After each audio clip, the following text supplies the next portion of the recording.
This is still Healthy Living coming to you from Trust TV. I just take antibiotics whenever I feel sick. It works for me. This sentiment is common among Nigerians, reflecting a widespread practice of self-medicating with antibiotics without proper medical guidance. Such habits contribute significantly to the growing threat of antimicrobial resistance in the country. Now, statistics have it that every year antimicrobial resistance AMR directly causes 1.27 million deaths and is associated with an additional 3.7 million deaths. Low and middle income countries, including Nigeria, bear the brunt of this burden, accounting for nearly 90% of the direct death toll. Sadly, over 99.5% of AMR-related deaths are among children under 5, and recent studies further show that more people die directly from AMR than from HIV and AIDS, malaria, or any other form of cancer other than lung cancer. To understand the real-life impact and attitude of Nigerians towards antibiotics, we went on the streets of Abuja to find out. The system of Nigeria is not encouraging one to be going hospital.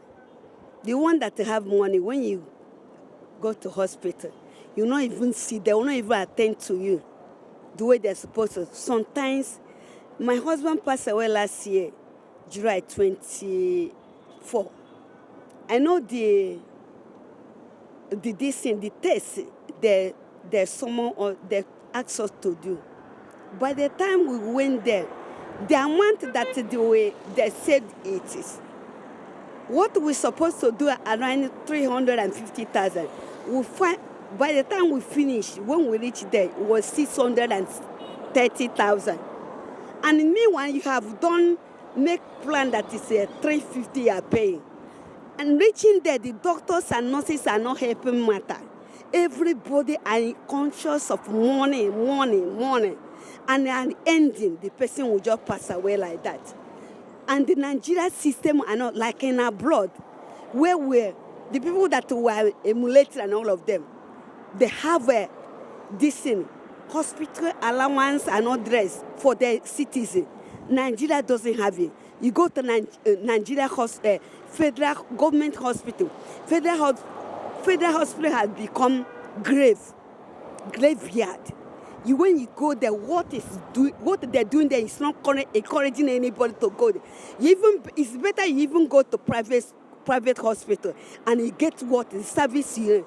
Then coming to the question you asked me, how often that I go? I normally take Ampiclos and so on. More especially Ampiclos.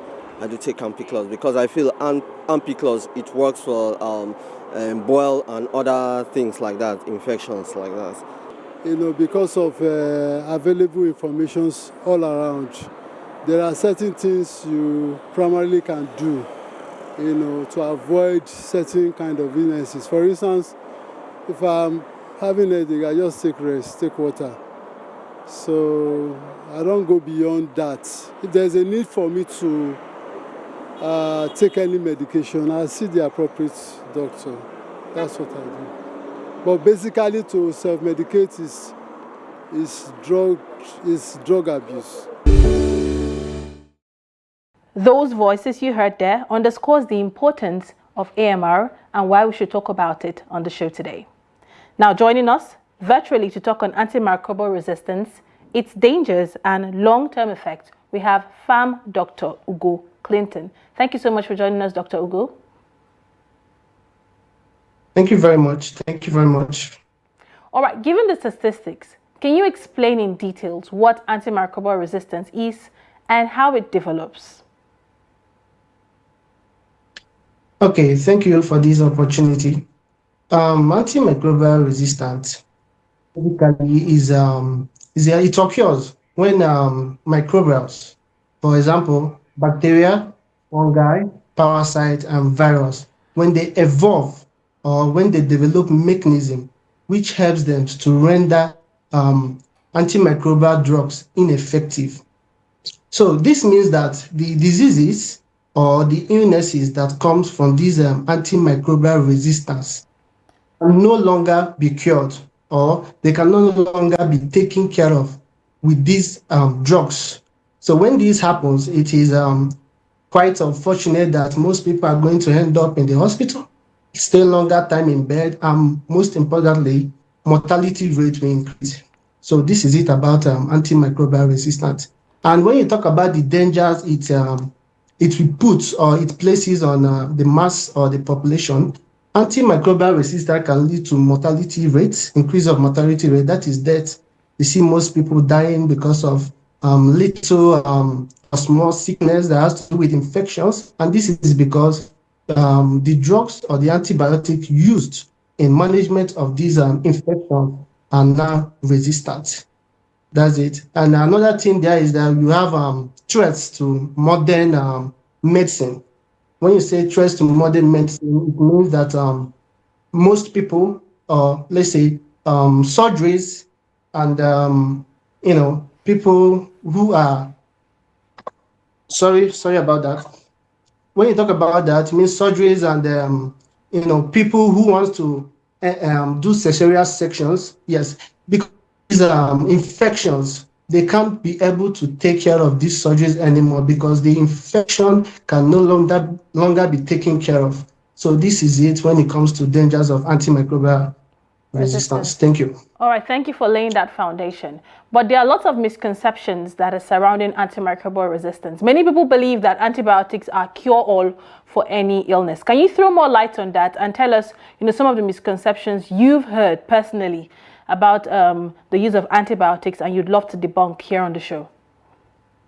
Okay, when you talk about antibiotics are only used to take care of bacterial infection. So antibiotics does not take care of all illness or all infections. Antibiotics only works for bacterial infections.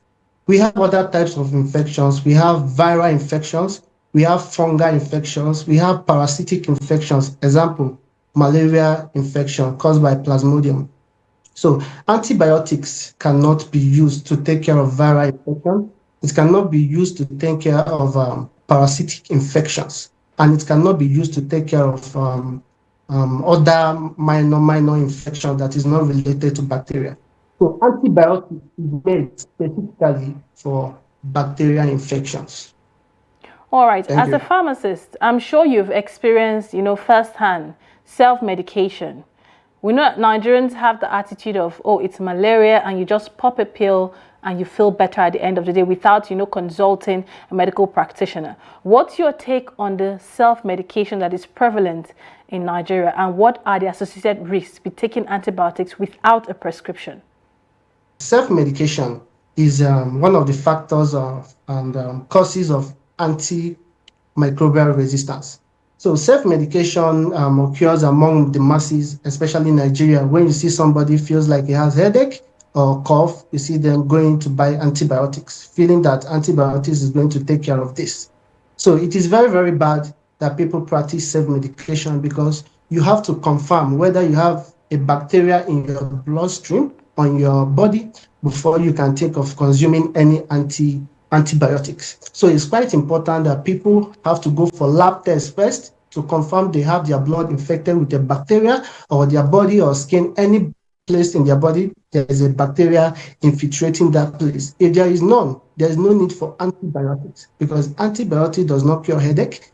It doesn't fight symptoms. It only takes care of diseases. So self-medication is very, very bad, and it is one of the causes of antimicrobial resistance. All right, what are the most common antibiotics you've seen that are abused? And for what ailment are they used for, that you know that this is wrong and this has been abused? Okay. For example, you have people coming to the pharmacy, especially where I work, to ask for ciprofloxacin, ask for amoxicillin, and they ask for this drug because they have cough or they have flu. So these are one of the most antibiotics that have been abused. Ciprofloxacin, amoxicillin, and then we have erythromycin too. These are antibiotics that have been abused just to take care of cough, or when you feel weakness or you feel headache, you assume you have typhoid. And typhoid cannot be assumed, or you can't say you have typhoid without you going to the lab to confirm you have this paratyphi bacteria in your bloodstream. So people abuse these drugs a lot: ciprofloxacin, amoxicillin, erythromycin, all in the name of typhoid or headache or they feel weak. So that's one of the common antibiotics people abuse more. All right, a call to other pharmacists. The federal government launched the National Action Plan on AMR 2024-2029. Now, what ways can pharmacists weigh on this objective towards the plan to educate and enlighten people towards the dangers of abuse of antibiotics? Okay, the role the pharmacist has to play is, number one, educating the patients. When you prescribe an antibiotic or any antimicrobial drug to any patient, you have to educate them, let them know that these antibiotic, the dose has to be completed.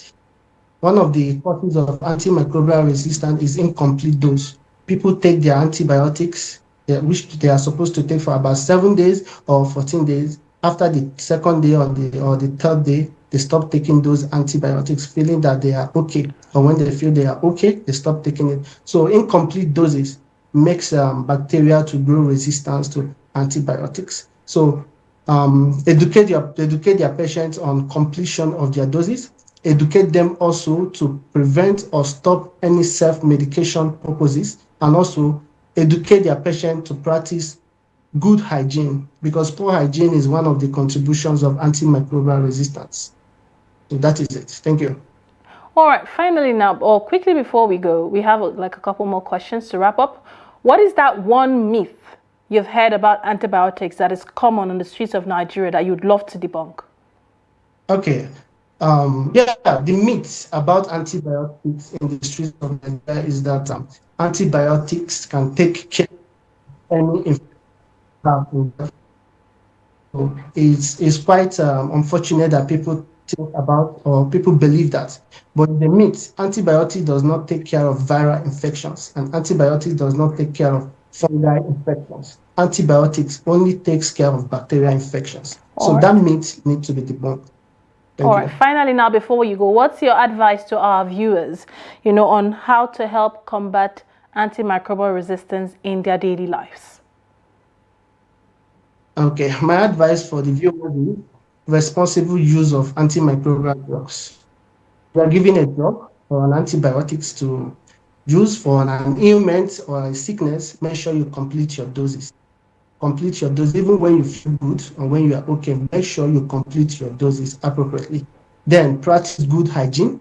It's important that people practice good hygiene to prevent them contacting these infections. So that is it. Thank you. All right, thank you very much, Pharm DR.Ugo Clinton. Thank you so much for joining us on Healthy Living. It's a pleasure having you with us on the show today. Pleasure. Thank you very much for having me. I appreciate it. It is clear that we all have a role to play in combating this growing threat. The overuse and misuse of antibiotics are creating a future where these life-saving medicines may no longer be effective. Now more than ever, it is time for us to rethink how we view antibiotics, not as a quick fix, but as a powerful tool that should be used wisely and responsibly, just like our guest, Dr. Pharm Ugo, have called on Nigerians to use antibiotics wisely and responsibly. Now that concludes this week's episode of the program Healthy Living on Trust TV. For comments, contributions and suggestions, do also follow and subscribe to all our Trust TV social media handles. Download the Trust TV app on iOS and Android devices across their respective stores and get live updates on YouTube, live stream and the website. I am Lilian Ogazi. Thank you for your time.